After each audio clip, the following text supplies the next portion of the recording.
Encore une fois, que l'Éternel vous bénisse. Que l'Éternel vous bénisse.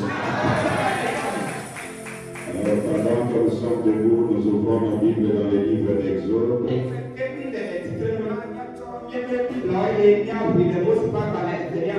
Aujourd'hui, c'est Exode 3 depuis le verset 11e.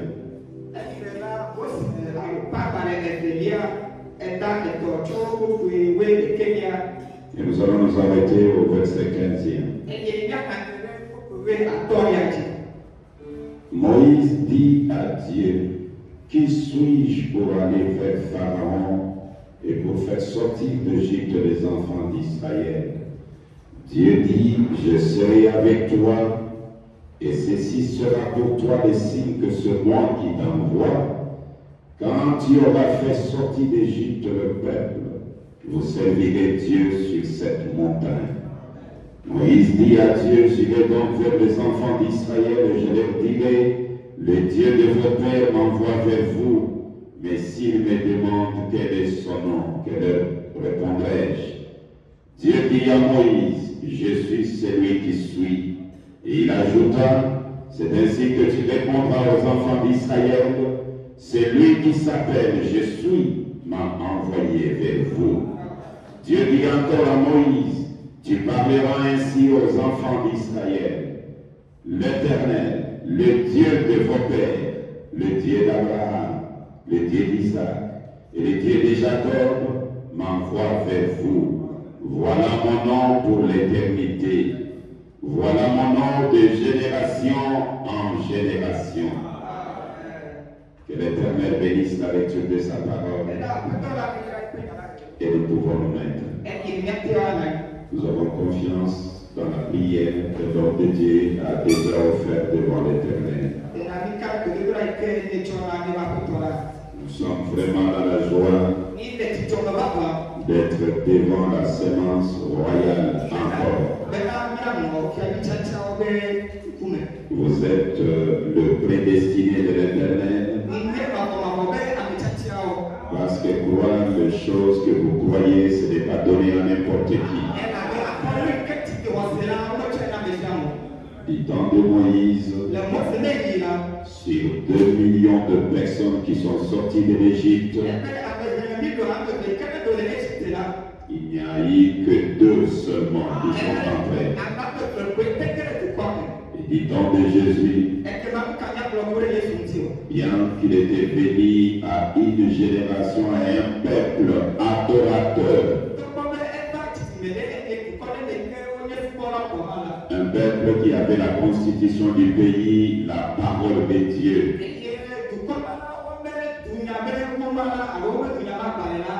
Un peuple qui avait la loi, la parole de Dieu. Mais il n'a eu que 120 croyants. Et les 120 même là, c'est après son départ. Mais lorsque lui-même était là en chair et en os, il n'a eu à convertir que 12 personnes. Et l'un des 12 d'ailleurs était un démon. Vous comprenez que vous êtes le bien-aimé et le prédestiné. Si vous arrivez à reconnaître la parole de votre jour, c'est réellement donné à la sémence prédestinée.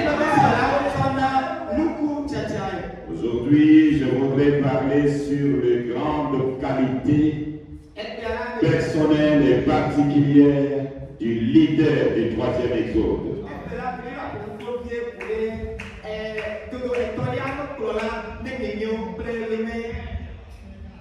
De grandes qualités personnelles et particulières qu'on ne peut pas trouver chez les autres leaders. Comme vous le savez, nous avons eu le premier exode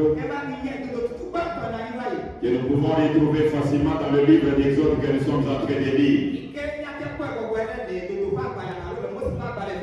Le premier exode, le prophète Branham nous dit ceci. Aujourd'hui, je vais essayer un peu de beaucoup marcher avec la Bible à un certain moment. Mais je voudrais d'abord lire ce que les prophètes disent au sujet des exodes. Les exodes, on doit connaître d'où on vient et où est-ce qu'on part. Et la signification même de l'exode, on doit connaître c'est quoi. Je vais commencer avec faisons-nous de ce Jésus qu'on appelle Christ.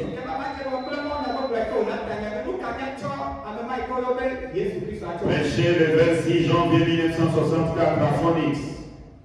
Le paragraphe 92. Voilà ce que les hommes et les femmes devraient rechercher aujourd'hui. La promesse d'un autre exode et une interprétation de la parole de Dieu rendue manifeste. La chose à rechercher aujourd'hui, c'est la promesse d'un autre exode. Et l'exode même signifie quoi? Les troisième exode, prêché le 30 juin 1963. Le papa de Billy Paul dit ceci. Les paragraphes 25. Eh bien, nous allons parler ce matin sur le sujet. Les troisième exode du peuple de Dieu. Où l'appel lancé au peuple de Dieu pour sortir. Exode signifie sortir d'eux, être emporté hors d'eux, être amené hors d'eux.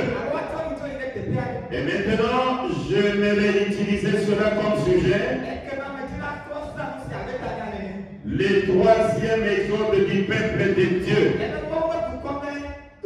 Eh bien, il y a eu beaucoup d'exodes, naturellement. Mais je parle du temps où Dieu a exigé un exode, une séparation d'avec les lieux où ils étaient à l'époque. Et quand on parle de l'exode, vous devez quitter quelque part vers quelque part. Et en cela, vous êtes obligé de connaître où est-ce que vous quittez et où est-ce que vous partez. Parce que sinon, vous pouvez être sur le point de départ et vous vous déclarez dans les autres. Je suis dans le troisième exode. Le paragraphe 133. Que fit-il lors du premier exode? Il les fit sortir d'un pays naturel vers un pays naturel. L'Égypte et Palestine. C'était clair. Personne ne pouvait avoir le pied en Palestine et le pied en Égypte. Soit vous êtes sortis, soit vous n'êtes pas sortis. Et il y avait d'autres qui terminaient la course dans le désert. Nous avons le point du départ, le désert et l'achèvement. Au deuxième exode, il les fit sortir d'une condition spirituelle vers un baptême spirituel du Saint-Esprit. Le deuxième exode, on quitte l'état spirituel, la loi de Moïse, les judaïsmes, pour aller dans le baptême du Saint-Esprit. Qu'est-ce que le baptême du Saint-Esprit? Branham prêche un message intitulé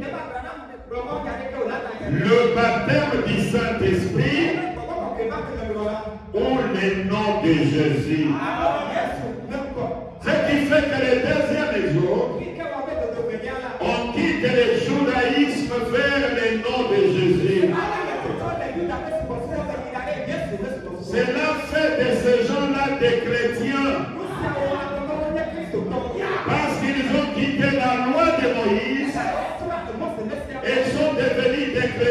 le christianisme, un vrai chrétien est baptisé du Saint-Esprit. Maintenant, le troisième exode. Ceci peut vous aider, juste la définition des lieux. Ça peut vous aider à vous localiser.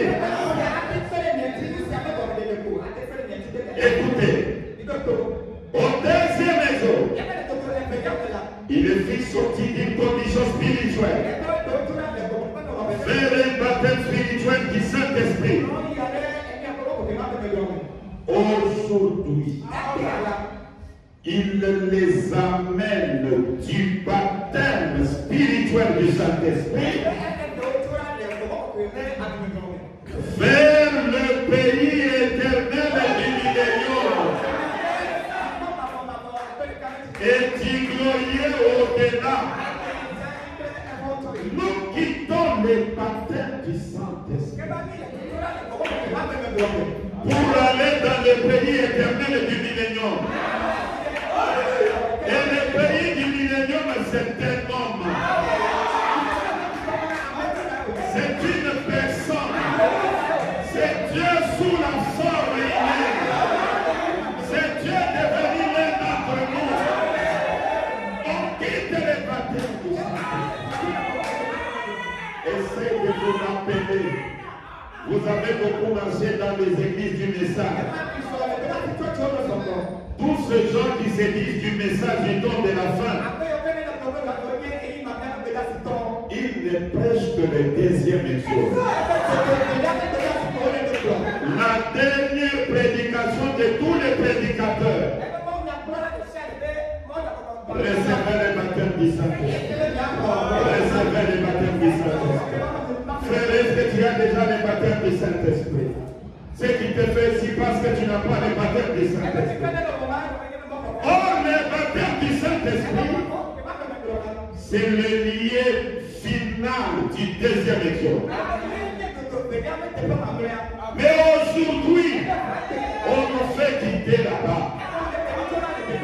C'est pourquoi Branham va vous dire, vous pouvez être baptisé du Saint-Esprit, mais allez en enfer. Et les gens ne comprenaient pas. Et pour déclencher l'exode, Branham trouve d'abord les gens loin du baptême du Saint-Esprit. Branham trouve les gens loin du baptême du Saint-Esprit. Les gens n'ont pas le baptême du Saint-Esprit. Qu'est-ce que Branham devait faire? Amener d'abord les gens au baptême du Saint-Esprit. Parce que c'est ça le lien du départ. Celui qui n'a pas le baptême du Saint-Esprit n'est pas considéré. Mais le fait que Branham prêche le baptême du Saint-Esprit, ce n'est pas ça son message. Il dit, vous voulez aller dans les autres, mais vous n'êtes pas à l'endroit. Même du temps de Moïse, il devait se rassembler où? À Goshen. Et tous ils ont quitté partout. Et ils sont venus se rassembler à Goshen. Goshen, ce n'était pas Palestine. C'était en Égypte, mais un endroit approprié. Et aujourd'hui, l'endroit approprié, c'est le baptême du Saint-Esprit. Vous vous rassemblez là-bas, dans le baptême du Saint-Esprit, et on déclenche l'exode. On doit quitter le baptême du Saint-Esprit. Et on doit aller dans le pays éternel du millénium.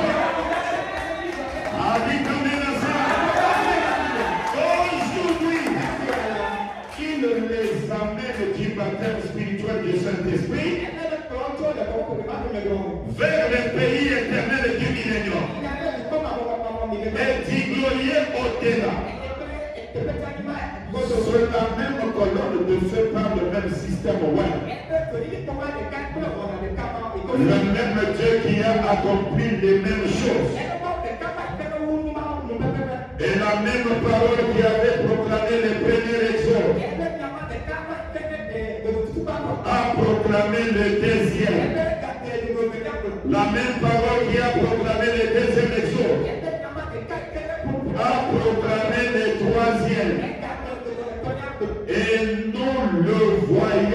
ici parmi nous. Sortez. Sortez de ces chaos. Sortez de ces chaos. Et la tête du Saint-Esprit devient quoi? Oh, nous sommes dans le message. Est-ce que c'est l'élément que vous êtes dans le message? Sortez de ces chaos. Venez au Dieu vivant. Venez à la parole. Et la parole a été faite chair. Et elle habite parmi nous.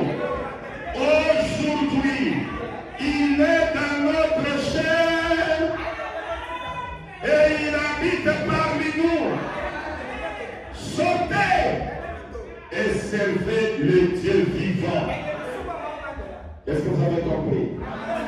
Les trois liés sont là, bien identifiés. Quelqu'un qui n'est pas dans... Quelqu'un qui est dans le christianisme, il a bien réussi à quitter la loi de Moïse. Et il est dans le désert d'Exode. Mais la chose n'est plus là. C'est le troisième exode. Et le troisième exode, on quitte le baptême du Saint-Esprit. On quitte le nom de Jésus. On quitte le christianisme pour aller dans le pays éternel du millénaire. On quitte le nom de Jésus. Oh, c'est la vérité. Et vous remarquez que dans le premier exode, la question du nom était soulevée.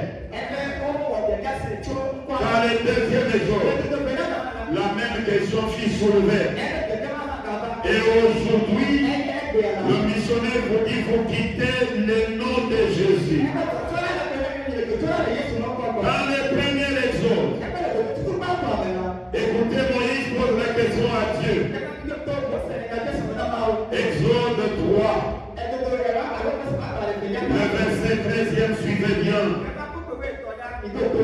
Moïse dit à Dieu, j'irai donc vers les enfants d'Israël et je leur dirai, le Dieu de vos pères m'envoie vers vous.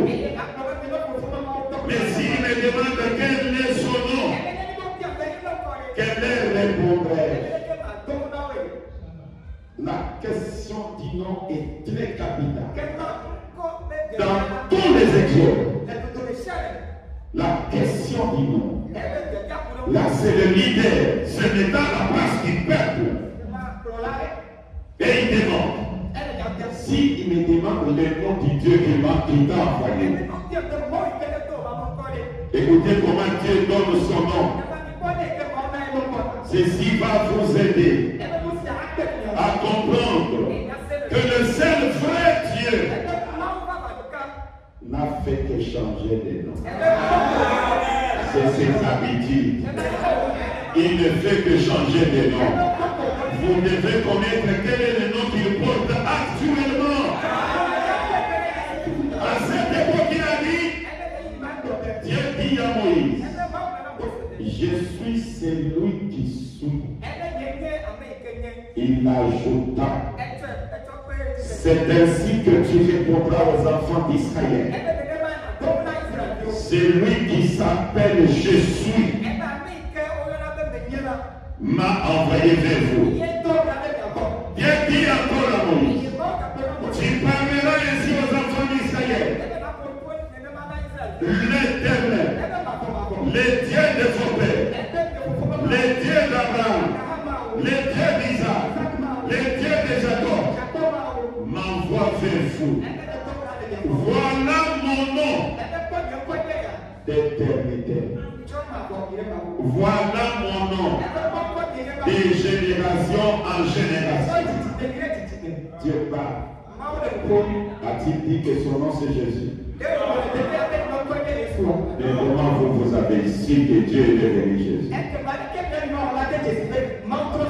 Et alors si Dieu a quitté que je suis, dit Dieu d'Abraham, de génération en génération, pour devenir Jésus, pouvez-vous croire qu'il peut aussi changer.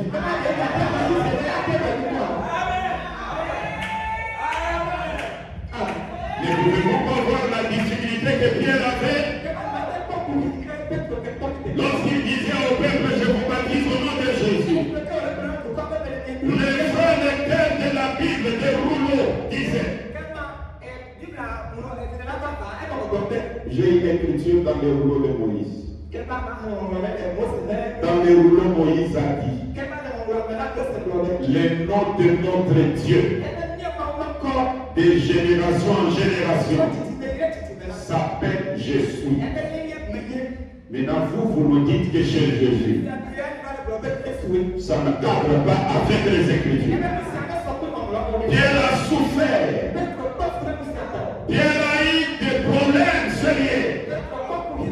Et peuple souvenez-vous, Malachie 4 vient pour nous ramener à la foi de Pierre. La souffrance de Pierre deviendra ma souffrance.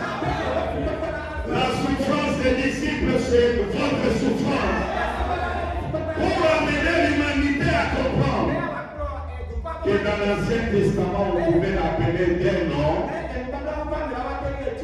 Dans le Nouveau Testament, il peut aussi être appelé d'un autre nom. On a même demandé à Jésus, comment est-ce qu'on peut prier? Jésus répond, notre Père qui est dans le ciel, que ton nom soit sanctifié. Or, sanctifié veut dire laver et mettre à part pour le service. Jésus demande à ce que le nom de Dieu soit lavé et mis à part pour le service. Ça va être lavé, c'est essuyé quand? Ce nom va être lavé. Ça a été essuyé quand? Est-ce que l'ensemble vous me suivez bien? Et quand il a fait cette prière à la fin, il n'a pas dit au nom de Jésus, Amen. La prière au nom de Jésus, c'est la prière faite par les disciples comme vous êtes disciples de moi. Est-ce que vous suivez très bien? C'est Pierre qui va dire, Dieu a fait Seigneur et Christ. C'est Jésus que vous avez crucifié. À partir de ce moment-là, le Seigneur et Dieu est devenu Jésus. Le nom Jésus est devenu le nom du Seigneur Dieu. Est-ce que vous comprenez très bien? Bien que c'était le nom de la famille, dans la généalogie de Jésus, je ne sais pas si je peux le retrouver ici dans la Bible. Je vais vous le lire ici. Écoutez ce que la Bible dit. Je suis dans Luc. Luc au chapitre 3. Je vais lire quelque chose là-bas. Luc chapitre 3. Voilà, je suis là. Si vous commencez depuis le verset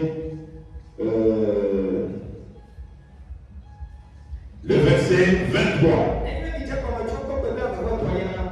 Jésus avait environ 30 ans lorsqu'il commença son ministère. Étant comme on le croyait fils de Joseph, fils d'Élie, fils de Mata, fils de Lévi, fils de Melchi. Je suis maintenant au verset 27. Fils de Joanna, fils de Reza, fils de Zorobabel, fils de Salatiel, fils de Néri, fils de Melchi, fils d'Adi, fils de Kosa, fils d'Armadan, fils d'Er, fils de Jésus. Tu vois comment c'était? Fils de Jésus. fils d'Eliezer. Dans la lignée de Jésus, il y avait un grand-père qui s'appelait Jésus. C'était le nom de la famille. On pouvait retrouver ce nom chez les arrière grands-pères. Un vieillard du nom de Jésus dans la lignée de Joseph. Et quand Jésus dit au monde, l'ange dit, vous lui donnez le nom de Jésus. L'ange dit, vous lui donnez le nom de Jésus. Et ceux qui connaissaient son arrière-grand-père, ils se disaient entre eux, on lui a donné le nom de son arrière-grand-père. Marie dit non, c'est l'ange qui m'a dit de lui donner ce nom. On pouvait prendre la généalogie, on trouve les noms dans la généalogie. Mais à la rivière Jourdain, lorsque Jean commence à les baptiser, cette lumière que vous voyez, on l'appelle la colonne de feu. Dans la Bible, on l'appelle les logos. C'est l'attribut de la plénitude de la divinité. Dans la rivière Jourdain, cette colonne de feu est descendue. Elle s'est posée sur Jésus. C'est-à-dire Dieu est entré en lui. C'est moi qui était le nom d'un arrière-grand-père. Dieu vient de l'adopter. C'est devenu le nom de Dieu. Ça a un commencement, ça aura une fin.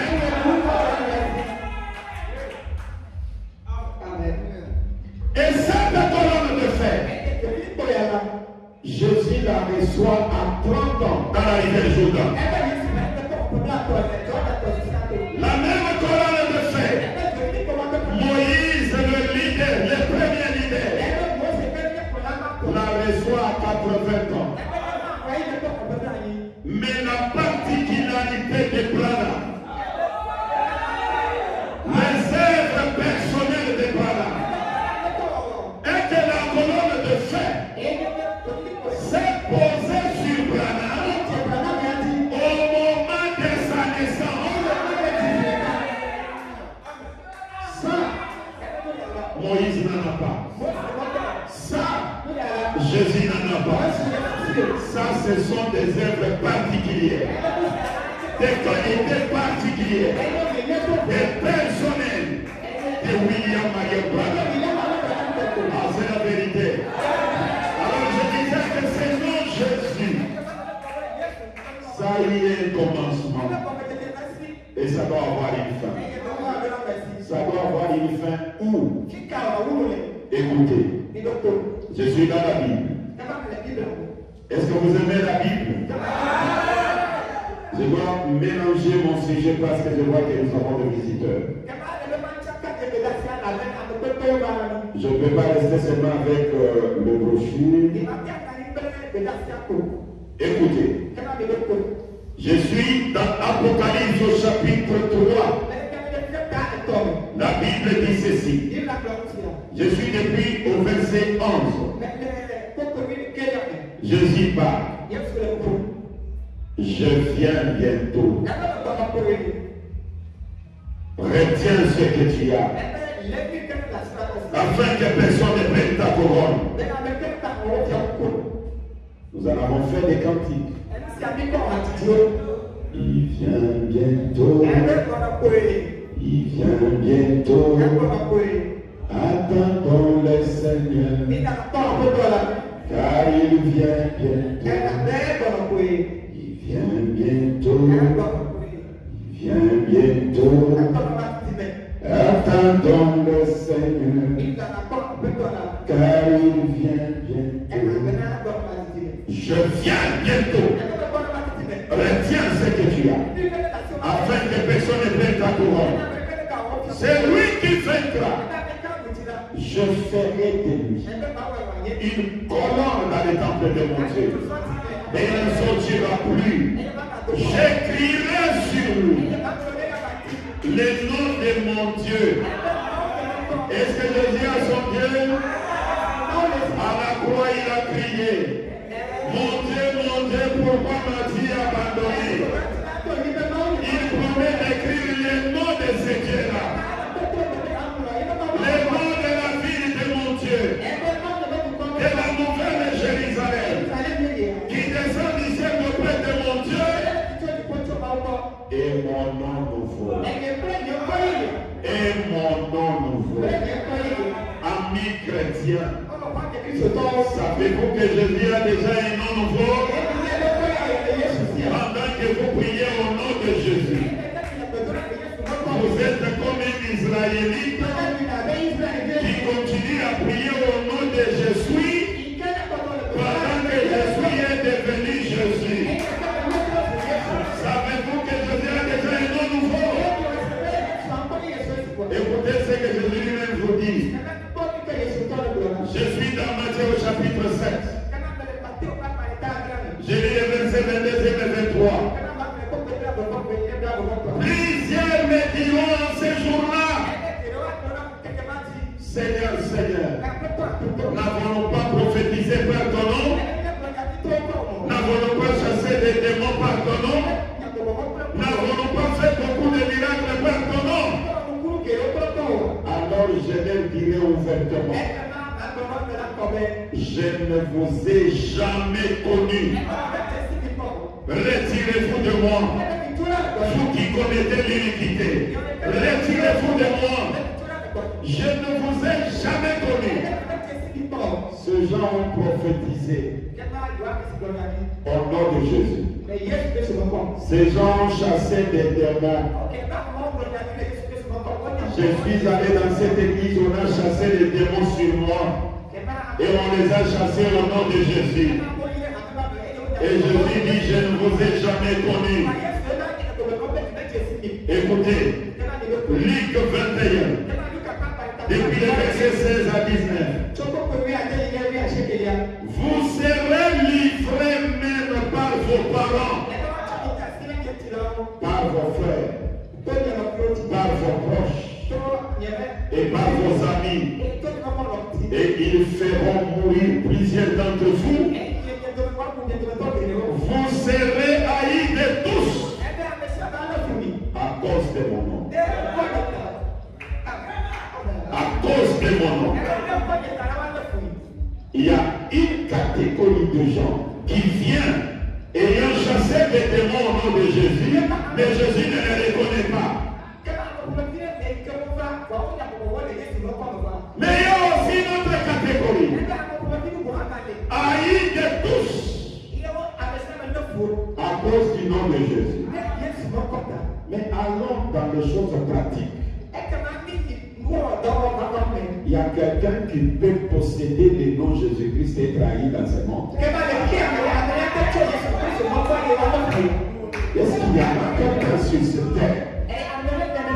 Ici au Togo, quelqu'un peut porter le nom de Jésus et être haï de tout le monde?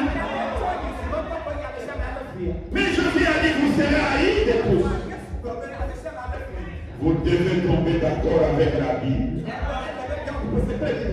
Que ce que Jésus a dit, je vous révélerai mon nom nouveau et la vérité. Il y a un nom nouveau. Lorsque Dieu change de nom, je vous donne l'exemple. Vous savez, lorsque Titus est arrivé à Jérusalem, les enfants d'Israël, ils se sont rappelés de la prière de Salomon. Si le peuple de Dieu regarde à ce tabernacle, sauve-les. Mais ils ignoraient qu'il y avait déjà un autre tabernacle que Jean avait pointé, disant voici les lieux d'adoration. Et ce tabernacle, c'était un homme. C'était Jésus. Dieu qui était dans le temple de Salomon, il n'était plus là.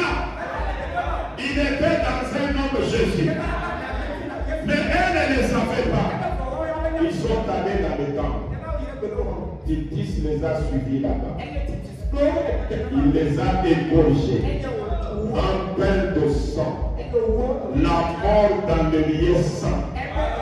Dans l'endroit où Salomon avait dit, même s'ils sont dans l'esclavage et qu'ils regardent ces lieux, s'en-aller.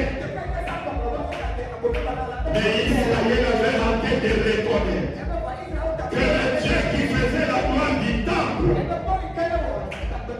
c'était que le Dieu. Pendant que Salomon priait, la colonne de feu est descendue. Elle est entrée par la fenêtre. Elle est allée dans le lieu très saint. C'était ça la gloire du temple. Il n'y a pas de colonne de feu. La même colonne de feu qui était entrée dans le temple de Salomon, à la rivière Jourdain. Elle a quitté le temple de Salomon. Les gens assis. Il va où? Et il voit la colonne de feu qui vient, qui se pose sur Jésus. Il dit, voici l'agneau de Dieu. Voici les lieux d'adoration. Voici la personne que Dieu a choisie. À partir de ce moment-là, le temple de Salomon, c'est l'Ikamo. Et les gens sont entrés là-bas. Ils sont morts. Et Branham dit ceci. Exposé des âges de l'Église. Il fait cette déclaration. Il dit ceci. Je suis au paragraphe à la page 225e. Il dit ceci. Je vais commencer, il est en train d'expliquer ces choses, comment ça se fait.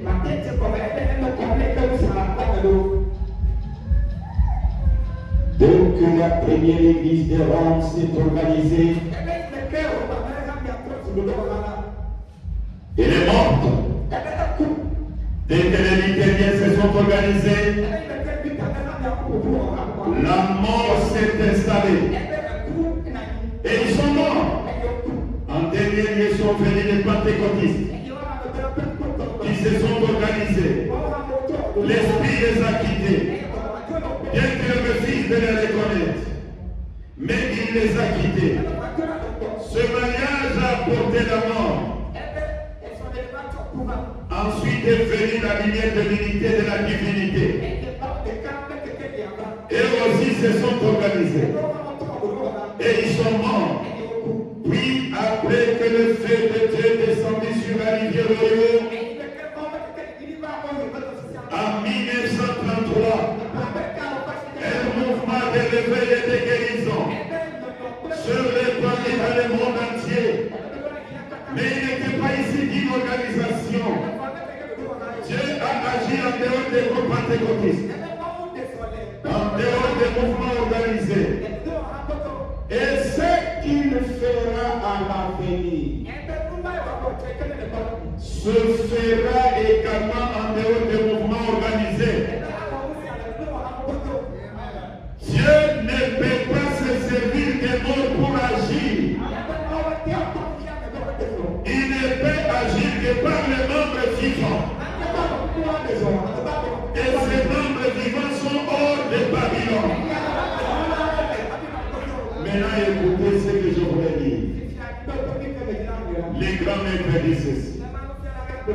Ainsi, vous voyez, la mort ou l'organisation est entrée et l'Église est morte. Ou pour être plus clair, la mort s'est installée là où peu de temps auparavant seul régnait la vie.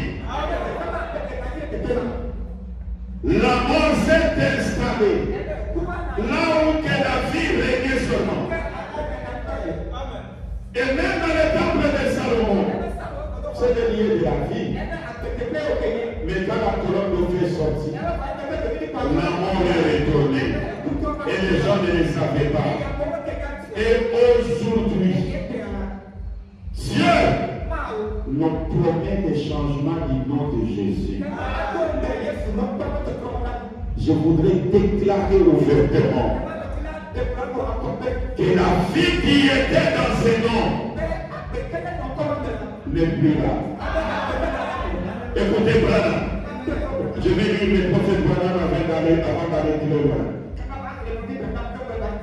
Je vais les lire dans l'âge de Smith, ou je vais les lire dans l'âge de Tchatir d'abord. Je vais trouver ça ici rapidement. L'âge de Tchatir. Je vais lire au paragraphe 131. Écoutez ce que le papa de Joseph déclare.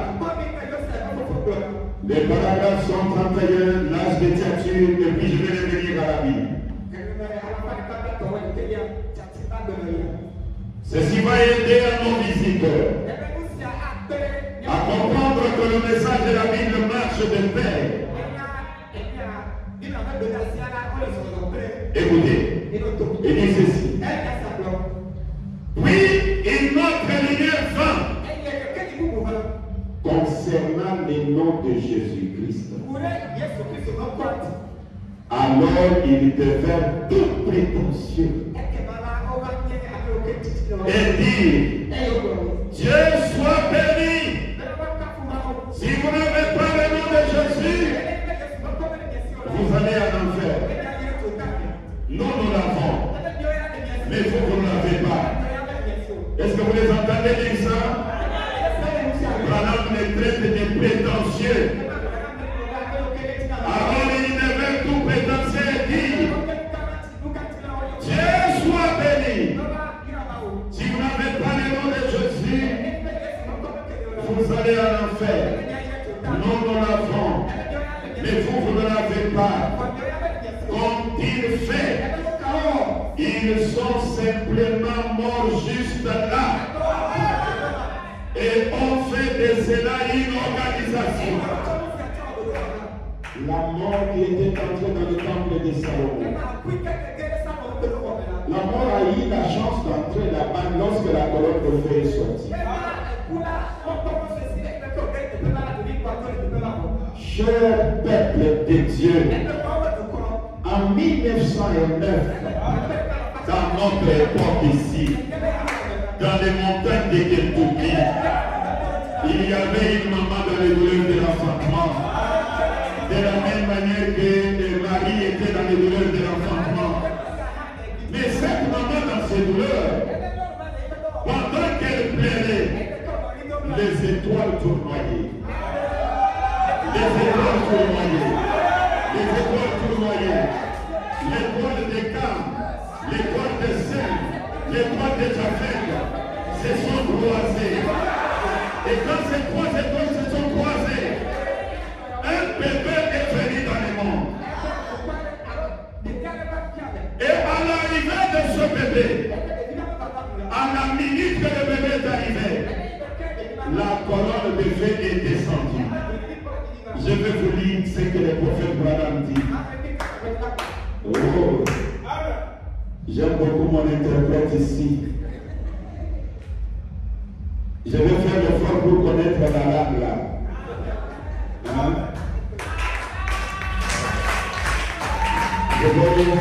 On a déjà commencé à m'apprendre. Et je vais connaître ça. Parce que c'est la langue de mes bien-aimés. De mes précieux et précieux. Écoutez, comment l'ange est venu à moi et sa commission? 17 janvier 55, paragraphe 126. J'ai dit, je le regardais comme ça. Il a dit, ne crains point. Il était très calme. Il a dit, je suis envoyé de la présence du Dieu Tout-Puissant pour te dire que ta naissance est étrange. Branham s'arrête et il commence à expliquer sa naissance. Vous êtes au courant de la façon dont ma naissance se passait là-bas.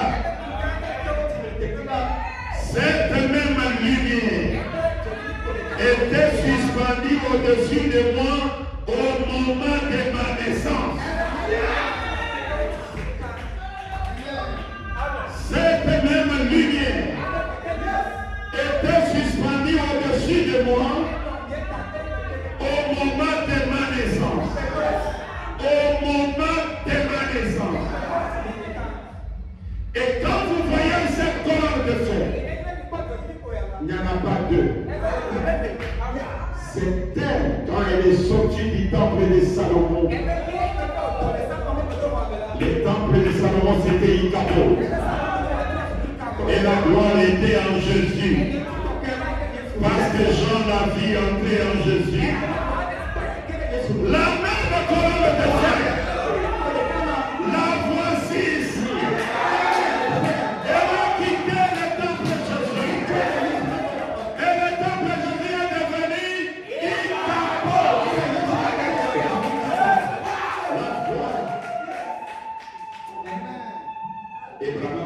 Abraham dit, ils sont devenus prétentieux. Il dit, si vous n'avez pas le nom de Jésus, vous allez en enfer. Et quand il dit ça, ils ignorent que Jésus a un nom nouveau. La victoire sur la tombe, sur le séjour des morts, lui a donné le changement de nom. Et le changement de nom, c'est une histoire familière. Jacob, il s'appelait Jacob. Il a combattu avec Dieu au peuple de l'Omé. Savez-vous que c'est un homme? Jacob a rencontré un homme. Ils ont commencé à combattre. Arrivé vers 4 heures du matin, l'homme dit à Jacob, laissez-moi, il y a l'aurore qui arrive. Laissez-moi partir. On risque de me voir par les gens. Jacob lui dit, je ne te laisserai pas, à moins que tu me périsses. Un homme qui pouvait lancer un coup,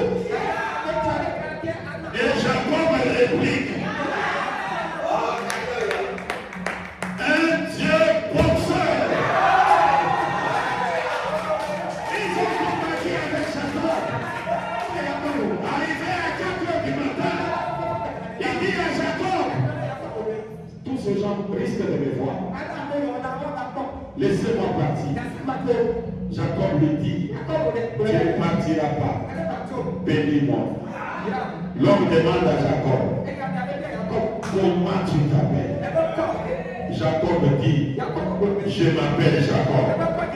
Il dit, toi, c'est bien que j'ai dit ça. Si nous disons ça, c'est bien parce que les gens peuvent penser que ça n'existe pas dans la Bible. C'est la réalité. Le Dieu que nous adorons, c'est le Dieu boxeur. Alléluia. Nous adorons le Dieu boxeur. Ça doit être Genèse 28. Je vais trouver ça. Dans Genèse.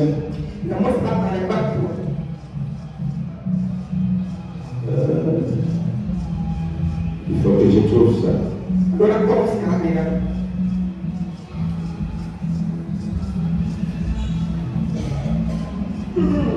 Il a combattu avec un homme.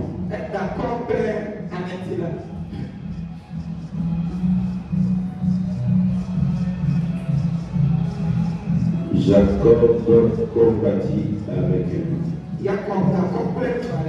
Heureusement, j'ai trouvé.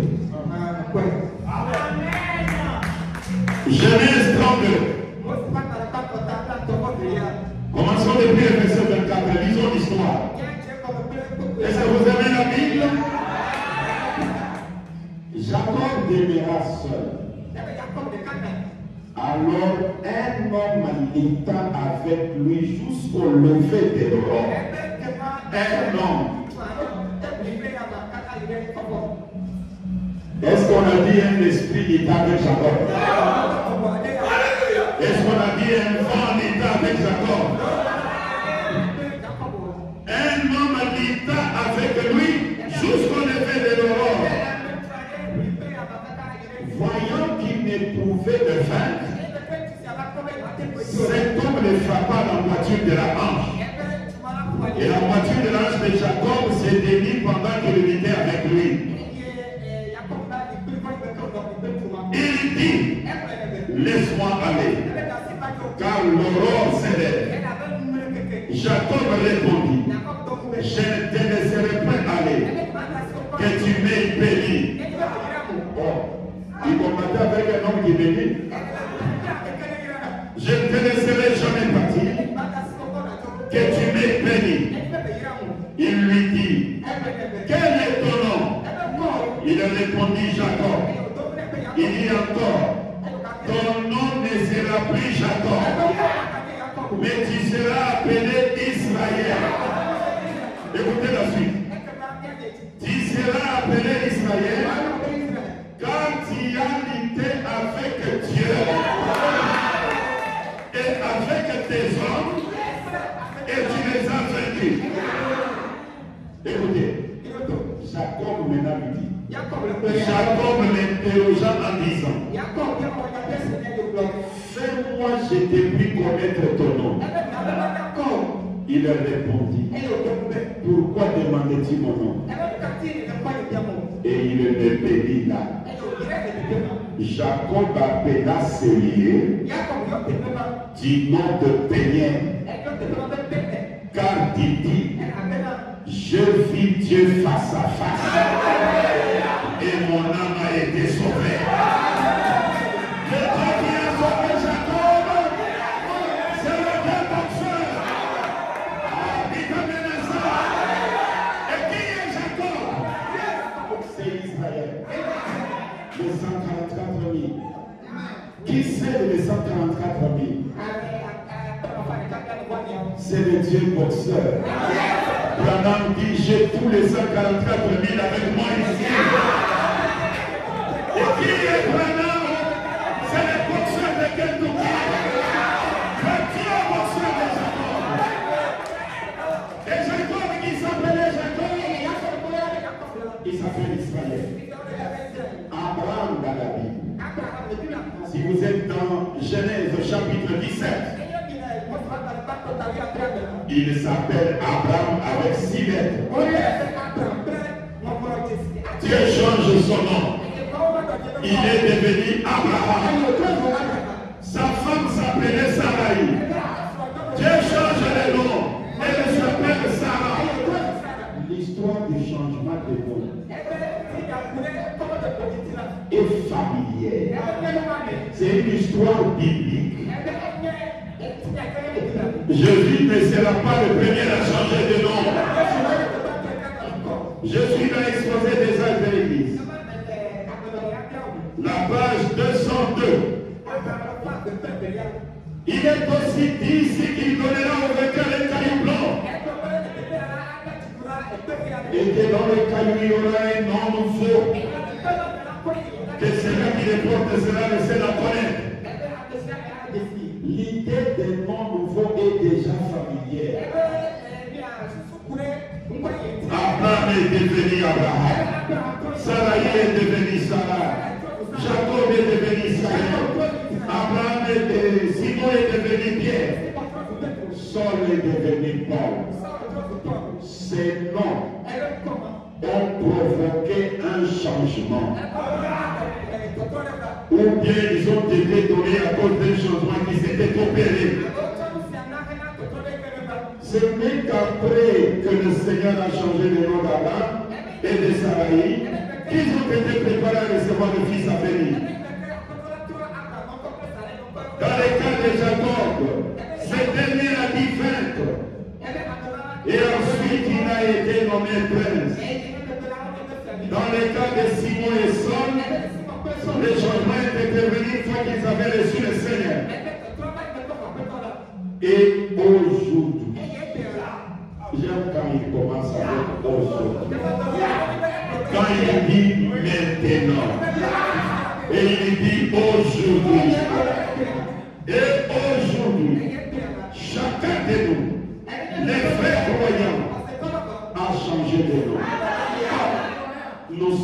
des chrétiens. C'est un nom que nous portons tous. Avec notre baptême du Saint-Esprit, nous sommes des chrétiens.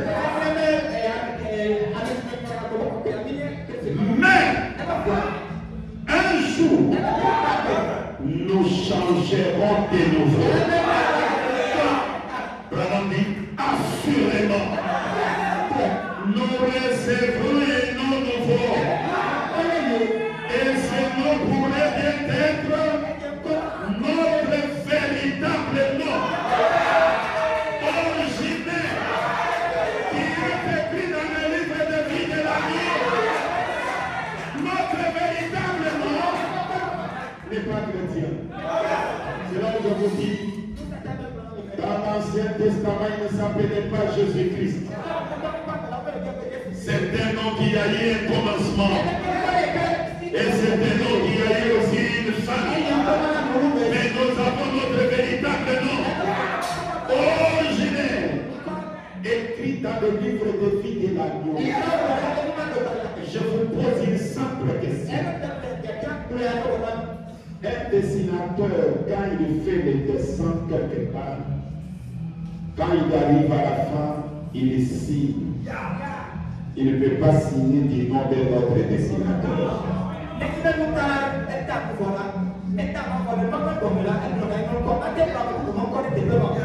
Chaque œuvre porte les signatures de celui qui a fait ça. Mais le monde que nous voyons, la terre, le ciel et la terre, quelle signature c'est-elle pas? Si vous arrivez aux États-Unis, dans les montagnes du Liman, de l'est à l'ouest, la foi dit à Branham, je vais te donner le signe derrière. Demande, quel est ce signe derrière? La foi répond, ton nom est inscrit dans tout cela. Le nom Branham, gravé dans les rocs, avant la naissance de Branham, avant la naissance de Charles, avant la naissance du papa de Charles, avant que Adam ne soit créé, Adam a trouvé la terre. Mais la terre qu'Adam avait trouvée portait le nom William Marion Branham.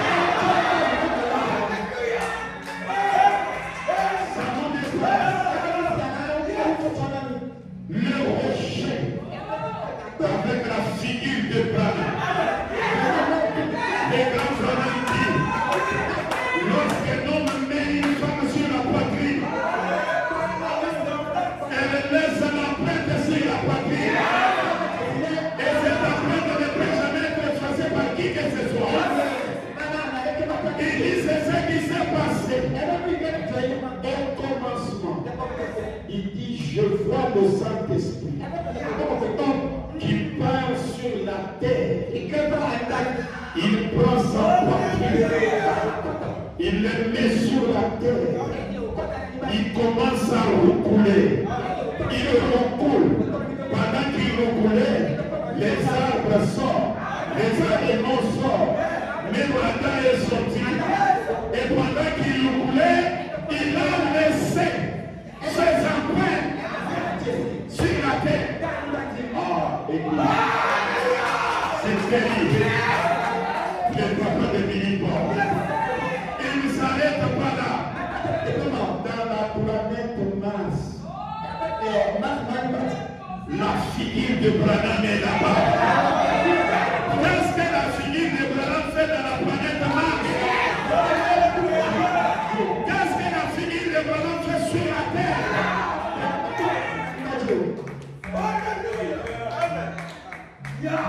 Que le Dieu du ciel vous aide. C'est l'évangile de la vie éternelle. C'est l'évangile qui me fait tous les démons de l'église. C'est l'évangile qui fait que tous les démons sont contre nous. C'est la vérité.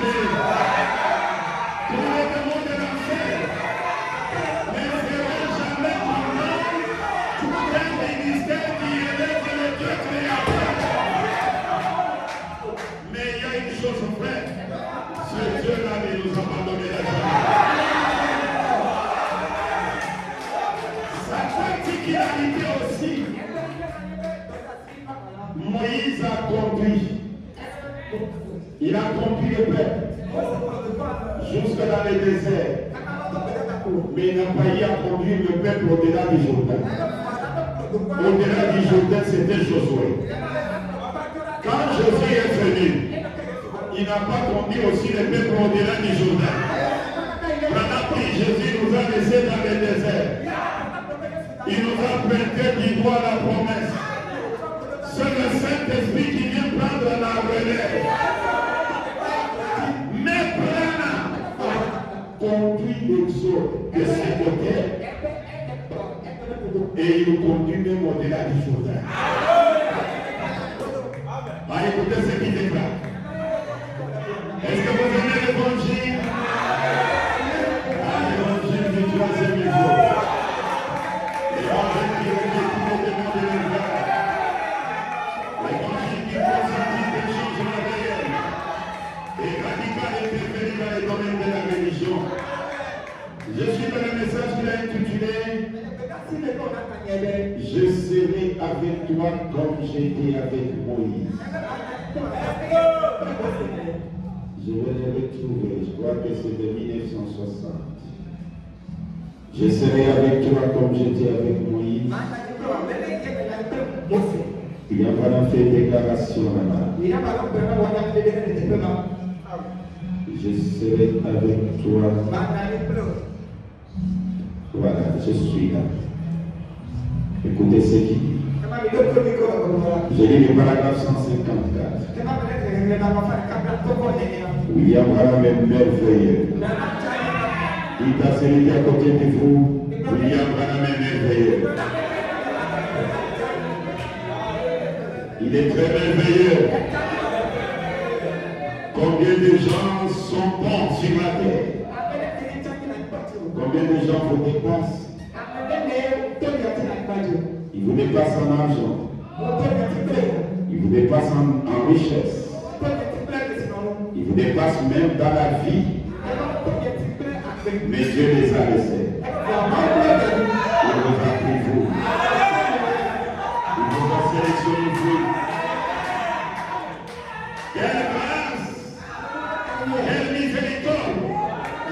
Paragraphe 154. Et ce pauvre monde malade et infirme, ce pauvre monde malade et infirme attend une délivrance. Et il regarde un panneau de signalisation. Miséricorde. Les panneaux de signalisation n'est rien d'autre qu'un signe pour prouver la commission.